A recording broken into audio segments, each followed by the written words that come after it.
నమస్తే, welcome to Magna TV. నేను మీ కృష్ణవేణి.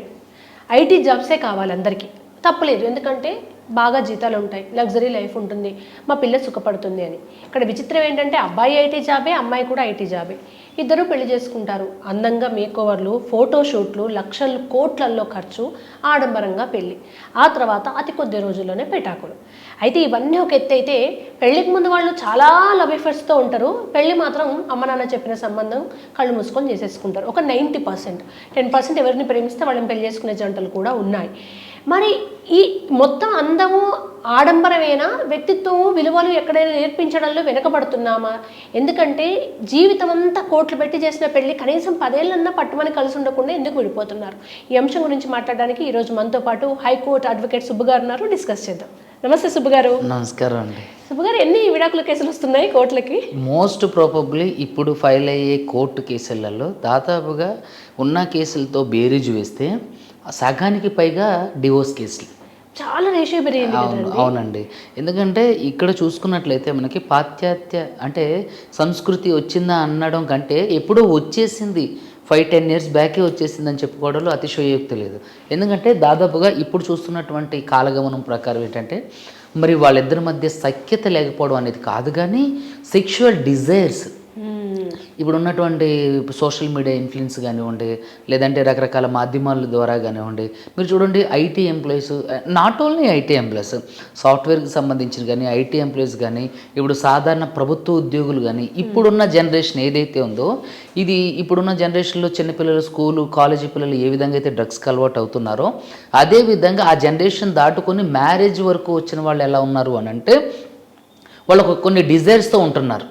ఇద్దరు అమ్మాయిలు కానీ అబ్బాయిలు కానీ వాళ్ళు ఏంటంటే ఇప్పుడు ఒకరితో ఉండడం, వాళ్ళతో డేట్ చేయడం, తర్వాత ఇద్దరు కలిసి మ్యూచువల్గా ఇంతకుముందు అమ్మాయిని చూడాలి అని అంటే భయం వేసేది, లేదంటే అమ్మాయి అబ్బాయితో మాట్లాడంటే ఒకవేళ ప్రేమించుకున్న చాలా సీక్రెట్గా ఎప్పుడో కలిస్తే మాట్లాడు. ఇప్పుడు అలా కాదు, video call, either WhatsApp chat, Snapchat, ఇక రకరకాల. చూడండి మీరు చూస్తే మాదాపూర్ సైడ్ కోలివింగ్ కూడా ఏంటంటే ఎంతటికి దిగజారిపోయింది వ్యక్తిత్వం. ఇప్పుడు ఈ రోజు మనం ఎంజాయ్ చేస్తున్నాం కరెక్టే, కానీ ఈ మార్పుని మన పిల్లలు చేస్తే మళ్ళీ మనం ఒప్పుకోం. చూడండి ఇప్పుడు మనం తిరుగుతాం, మనం ఎంజాయ్ చేస్తాం, మనం అన్ని రకాలుగా చూస్తాం, కానీ మన ఇంట్లో వాళ్ళు ఈ మార్పునే వాళ్ళు అనుసరిస్తే మాత్రం ఒప్పుకోం. అంటే ఏంటి అని అంటే ఇక్కడ మనిషి మానసికంగా చితికిపోయిందా లేదంటే మానసిక వ్యాధితో బాధపడుతున్నట్టే ఖచ్చితంగా ఇతను మానసిక ఒత్తిడి కాదు కానీ మానసిక వ్యాధి లాంటి ఒక వ్యామోహానికి లోనవుతుండు. అసలు ఒక్కదానికి కమిట్ అవ్వడం కాదు సుబ్బు గారు. మీరు స్కూల్లో చూస్తే స్కూల్ మేనేజ్మెంట్ లో తల కొట్టుకుంటున్నాయి. 15-16 ఏళ్ళు అంటే 10th నుంచి లవర్స్ లేకుండా 100 మంది స్టూడెంట్స్ ఉంటే 90 మందికి లవర్లే ఉంటారు. 99 అప్పటి నుంచి 30 ఏళ్ళకి పెళ్లి చేసుకుంటున్నారు. అంటే 15 ఏళ్ళు వీళ్ళు అన్ని చూసేసిన తర్వాత పెళ్లి మీద ఇంట్రెస్ట్, భర్త భార్య మీద వ్యామోహం ఎక్కడి నుంచి అస్సలు ఉండదండి. రాబోయే రోజులలో నాకు తెలిసి ఆఫ్టర్ ఒక 10-15 years బ్యాక్ తర్వాత నాకు తెలిసినంత వరకు ఇప్పుడున్న మ్యారేజెస్లో కూడా చాలా వరకు డిజాల్వ్ అయిపోతాయి. ఇప్పుడు ఎవరైతే కంటిన్యూస్గా చాలామంది ఏంటంటే ఇంతకుముందు మన తల్లిదండ్రుల కాలంలో కుటుంబానికి భయపడి, లేదంటే పెద్దలకు భయపడి, లేదంటే కుటుంబ విలువలకి కట్టుబడి చాలామంది కొట్టినా తిట్టినా తాగొచ్చి హింసించినా పడేవాళ్ళు. కానీ ఇప్పుడున్న జనరేషన్లో ఆ లౌక్యం లేదు. ఏమంటారు, అది దాన్ని ఏమంటారంటే కరెక్ట్గా దాన్ని రిసీవ్ చేసుకొని దాన్ని అంటే మగ్గిపోయి ఉండడానికి ఎవరు ఇష్టపడట్లేదు. అసలు అంత పెద్ద తీవ్రమైన హింస కాదు, చిన్న ఈగో ప్రాబ్లమ్స్ కి రిమోట్ కూడా విడాకులకు కారణం అవుతుందంటే మీరు నమ్ముతారా? ఈవెన్ ఒక టీవీ రిమోట్ దగ్గర కూడా గొడవలు వస్తుంటాయి. ఏంటంటే దీనికి కారణం ఏంటంటే ఇద్దరికి మధ్య మోస్ట్ ప్రాబబ్లీ సెక్షువల్ డిజైర్స్ అండి. వీళ్ళు ఊహించుకొని ఆలోచించుకొని వీళ్ళు పోర్న్లో రకరకాలుగా చూసిన వాటిలో లాగా పర్ఫార్మెన్స్ జీవిత భాగస్వామితో ఉండకపోవడం వల్ల, లేదంటే వీళ్ళు హైపర్ సెక్షువల్ యాక్టివిటీస్ అలాంటివి ఉండడం వల్ల ఇప్పుడున్న దాదాపుగా యూత్ అందరిలో కూడా చాలా వరకు నాకు తెలిసినంత వరకు అమ్మాయిలని అబ్బాయిలని లెక్కలు వేసుకుంటే ఒక 75% యూత్ స్కూల్ స్టేజ్ నుంచే వాళ్ళు పాడైపోయి వాళ్ళ వ్యక్తిత్వాన్ని కోల్పోయి, అంటే వర్జినిటీ లైక్ చెప్పాలి అంటే పదం చెప్పాలి, కన్యత్వంతో అమ్మాయిలు పెళ్లి చేసుకోవట్లేదు, బ్రహ్మచర్యంలో అబ్బాయిలు పెళ్లి. ఇప్పుడు ఉన్న యూత్ ఏమనుకుంటున్నారంటే అమ్మాయి అంతకుముందు ఎంత తిరిగినా పర్వాలేదు, నా దగ్గరకు వచ్చిన దగ్గర నుంచి బాగుంటే చాలు అనే స్థితికి వచ్చేసారు. చంపుకుంటే నా దగ్గరకు వచ్చిన తర్వాత నుంచి మంచిగుంటే చాలు అనుకుంటున్నారు. కానీ ఫస్ట్ నుంచి ఏదో మొరక్కై వంగనిది మ్రానై వంగునని ఫస్ట్ నుంచి ఆమె వెళ్ళే దారిలో ఇప్పుడు మనం కూడా చూడండి, ఆమె ఏమనుకుంటుందంటే రోజు వీడేనా, రోజు ఒక్కోరేనా, రోజు పచ్చడితో ఏం తింటూ, లేదంటే రోజు చికెన్తో ఏం తింటూ, కొత్త కొత్త రుచుల్ని ఆస్వాదించడానికి ప్రయత్నం చేస్తున్నారు. సో దాంట్లో ఆడవాళ్ళు మగవాళ్ళు దానికి ఏం అతిథులు కాదు. ఎస్పెషల్లీ ఈ కుటుంబ విలువలు కాపాడేయాలని అంటే చాలా వరకు బాధ్యతాయుతమైన స్త్రీలు అన్ని రకాల కోరికల్ని అది ఏదైనా కానివ్వండి, అంటే చాలామందికి చాలా చాలా పెద్ద హై పొజిషన్లో లగ్జరీస్ లైఫ్ అనుభవించాలని ఉంటుంది. సో కానీ వాళ్ళు అనుభవించలేరు, వాళ్ళకి ఆ స్తోమత ఉండదు. కానీ ఉన్న దాంట్లో సరిపెట్టుకోగలిగే సామర్థ్యాలు, దానికి లౌక్యం, అదేవిధంగా కుటుంబాన్ని నెట్టుకు రాగలిగినటువంటి అంటే యోగ్యత ఉన్నటువంటి స్త్రీలుగా ప్రవర్తిస్తే ఓకే. కానీ ఇప్పుడున్నది ఏంటంటే దానివల్ల నాకేంటి ఉపయోగం, దానివల్ల నా వ్యక్తిత్వాన్ని అంటే దానివల్ల నా జీవితాన్ని కోల్పోవాలా, నా ఎంజాయ్మెంట్ని నేను పాడు చేసుకోవాలా? No, I don't care. మీరు చూసుకున్నట్లయితే మొన్న స్కూల్ రీయూనియన్లో పాత లవర్ కలిసిండని ఈ 3 పిల్లలకి చంపేసి తనతో పారారు. అంటే చూడండి, ఇక్కడ కాదేది శృంగారానికి అనర్హం అన్నట్లు అయిపోయింది. సో ఇక్కడ భార్యాభర్తలు బంధానికి విలువ లేదు, కుటుంబ గౌరవాలకి విలువ లేదు, అదేవిధంగా సమాజానికి కూడా ఎవరు భయపట్ల.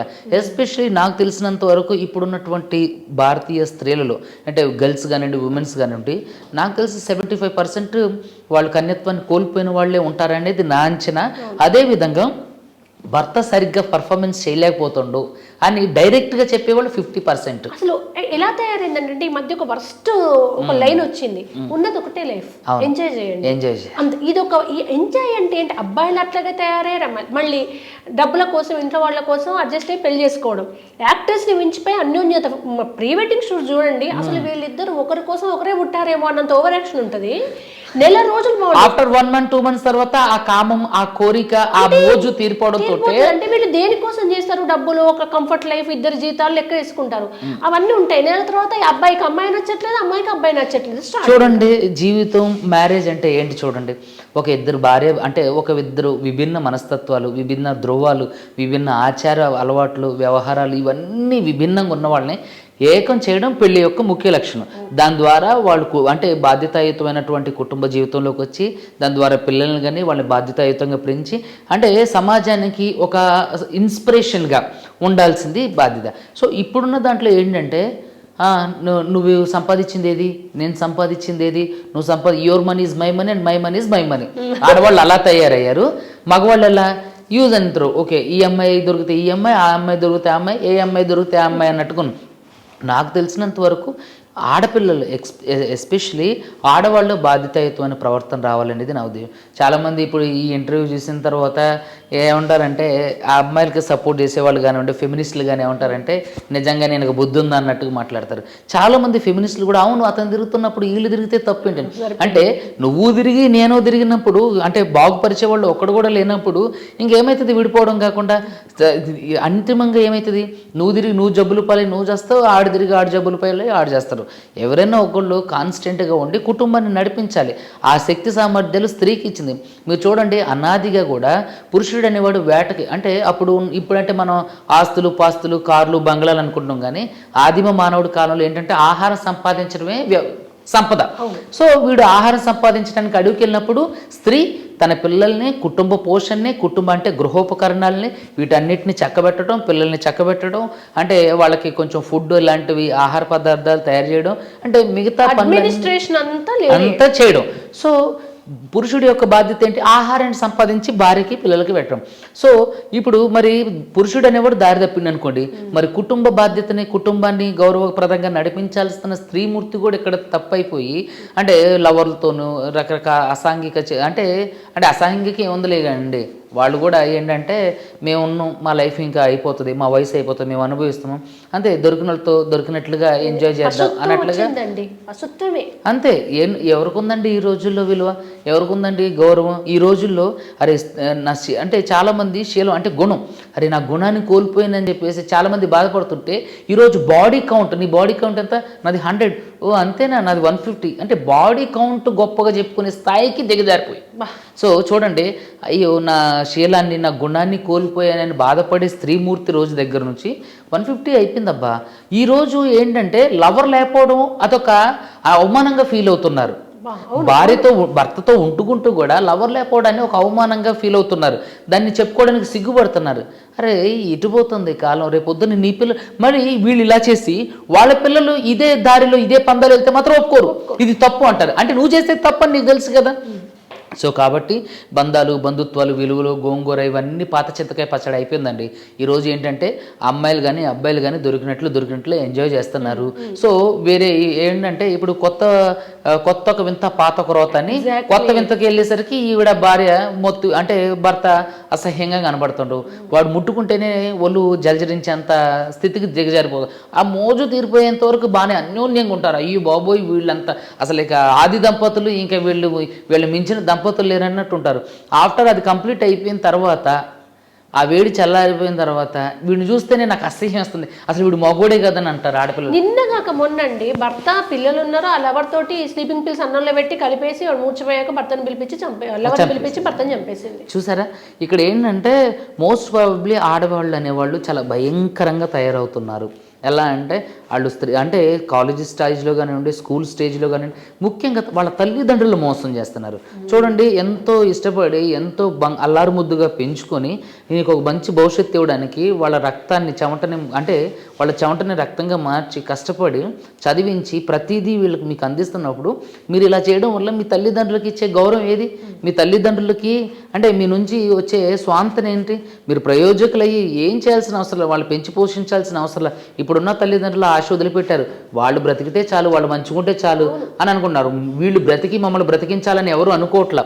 సో అలాంటప్పుడు నువ్వు ఒక బాధ్యతాయుతమైనటువంటి చదువుకొని ఒక మంచి జాబ్ చేసో, లేదంటే ఏ చేతిలో పెట్టేదాకా నువ్వు ఉంటే, ఒక అబ్బాయి చేతిలో పెట్టిన తర్వాత జీవితకాలం జరిగేది అదే కదా. నువ్వు ముందుగానే చేయాల్సింది ఏంటంటే, దీంట్లో ఇంకొకటి ఏంటంటే సోషల్ మీడియా ఇన్ఫ్లుయెన్స్ బాగా ఉందండి. టిక్ టాక్ అని, తర్వాత ఇన్స్టాగ్రామ్ అని చెప్పి, స్నాప్చాట్ అని, ఏంటంటే తెలియని వ్యక్తులందరూ అందులోకి వస్తుంటారు, పొగుడుతుంటారు. సో వీళ్ళకి కూడా ఏంటంటే ఓహో ఇలా ఉంటుందా లైఫ్, ఇతను చూస్తున్నాను అని చెప్పి ఒకలాంటి సంతోషం. దాంతో ఏంటంటే వీళ్ళకి సెక్షువల్ థాట్స్ కానివ్వండి, సెక్షువల్ ఆర్గాన్స్ కానివ్వండి ఎర్లీగా డెవలప్ అవడం ఇదొక కారణం. సో దీంతో ఏంటంటే వీళ్ళు ఇంటిమేట్ అయిన తర్వాత ఆ రుచి చూసిన తర్వాత ఇంకా దానికి అవధులు లేదు, ఏది చేసైనా సరే వెళ్ళిపోతుంది. చూడండి, మా రిలేటివ్స్లోనే ఒక అమ్మాయి 13 సంవత్సరాల అమ్మాయికి పెళ్లి చేసేసుకొని వెళ్ళిపోయి పెళ్లి చేసుకుంది. అది చెప్పుకుంటే సిగ్గుచేటు. సో కాబట్టి దయచేసి ఇప్పుడున్న పిల్లలు, ఆ అమ్మాయి ఏంటి మళ్ళీ 9th క్లాస్, 13 ఏళ్ళకి ఏం తెలుసండి అసలు. ఒకప్పుడు 20 ఏళ్ల క్రితం అయితే అమ్మ నాన్న లేకుంటే భయపడుకుంటుంది. అక్కడ వరకు ఎందుకండి, మన ఏజ్లో ఎవరన్నా అమ్మాయిని, మన టైంలో అమ్మాయిని పంపించాలంటే ఎవరన్నా తోడిచ్చి పంపించేవాళ్ళు. అలా ఇప్పుడు అలాంటిది ఏం లేదండి. ఇప్పుడు వాళ్ళే స్వతంత్రంగా వెళ్ళొస్తున్నారు, స్వతంత్రంగా అన్నీ తిరిగి వస్తున్నారు, అన్నీ కంప్లీట్ చేసుకుంటున్నారు, వాళ్ళకి నచ్చినట్టు వాళ్ళు బ్రతుకుతున్నాం అనుకుంటున్నారు. కానీ వాళ్ళ జీవితాన్ని వాళ్ళు కోల్పోతున్నారని తెలియట్లేదు. రానున్న కాలంలో ఏంటంటే ఆ వయసు అయిపోయిన తర్వాత ఒక తోడు లేక, పిల్లలు లేక, ఆదరించేవాళ్ళు లేక, తల్లిదండ్రులు లేక ఎలా అయిపోతుంది అంటే, అయ్యో నేను చేసింది తప్పు అని అప్పుడు రిలీజ్ ఏదో అంటారు కదా, యుద్ధంలో లేని కత్తి ఎందుకు. అంతా అయిపోయిన తర్వాత, నువ్వు ముసలిదాన్ని అయిపోయిన తర్వాత ఓల్డ్ ఏజ్ హోమ్, రాబోయే రోజులు ఓల్డ్ ఏజ్ హోమ్లు చాలా ఇప్పుడు గవర్నమెంట్ స్కూల్స్ ఫిల్ అయినట్టు ఫిల్ అవుతాయి, చూసే దిక్కు కూడా ఉండరు.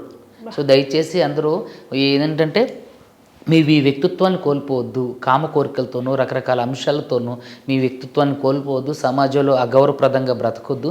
మీరు ఇంతకుముందు మన కుటుంబ వ్యవస్థలో ఉన్న తల్లిదండ్రులు ఏ విధంగా ఉన్నారో అలా బ్రతకడం ద్వారా ఏంటంటే రాబోయే రోజుల్లో మీ పిల్లలకి మీకు ఒక ఉజ్వల భవిష్యత్తుని ఏర్పరచుకోవడంలో ముఖ్య పాత్ర పోషించండి. పరుగు అనేది అతి ముఖ్యమైన ఆయుధం ఇక్కడ ఉన్న దాంట్లో. సో ఇక్కడ మనం కూర్చున్నాం అంటే ఆ గౌరవం ఆ పరువు వల్లే. సో కాబట్టి గౌరవప్రదంగా పరువుగా బ్రతకడానికి ప్రయత్నం చేయండి. ఎలాంటి మధ్యలో వచ్చే ఈ చిన్న ఏమంటారు డైవర్షన్స్ నుంచి తప్పించుకోండి. ఉన్నతమైన భవిష్యత్తులో ఉన్నతమైన వ్యక్తిగా, అంటే రాబోయే ప్రపంచానికి మిమ్మల్ని మీరు పరిచయం చేసుకునే వ్యక్తిగా ఉండాలని చెప్పేసి కోరుకుంటున్నాను. చాలా బాగా చెప్పారు. Thank you so much Subbu గారు.